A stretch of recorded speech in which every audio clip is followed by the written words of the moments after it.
mean, I was literally told the largest deal that I signed during that time was told by multiple internal stakeholders, these guys are never going to sign this deal. But what I realized, Pete, especially amidst the pandemic, um, was that everything about sales, how we had come to know it, was shifting. The fundamentals are always going to be the same. It's a contact sport. It's a relationships game.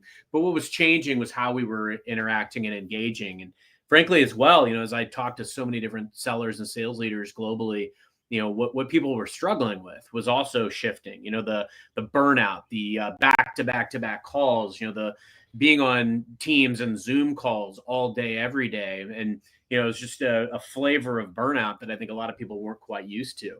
And at the same time, I'm getting into the major leagues in my career, and I'm developing and driving some of the largest deals that I've ever touched and been a part of. So I'm learning at a rapid pace, and negotiation lessons that I was taking, and how I was just breaking down barriers when it came to getting into different lines of business, how I was defining my prospecting, how I was leveraging LinkedIn, but also AI. A lot of things were changing.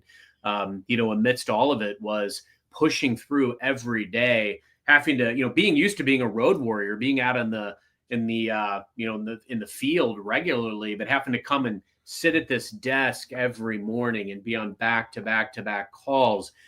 Some days was excruciating, and, I'd have to put on my mask and, be top of the heap and act like nothing fazed me, even though outside that door, sometimes everything was crashing down with family and health situations and things of that nature. And so I literally just adopted the mantra, the show must go on. I was listening to this song to hype me up before tough negotiations, brutal conversations where, IT or procurement would rake me over the coals because I had the audacity to reach out to their board or their C-level. And I'm doing what I'm getting paid to do. And I'm going out and creating gargantuan strategic deals out of thin air with LinkedIn contacts that people didn't believe would happen. I mean, I was literally told the largest deal that I signed during that time was told by multiple internal stakeholders, these guys are never going to sign this deal. They're going to leave you at the altar. I had people that had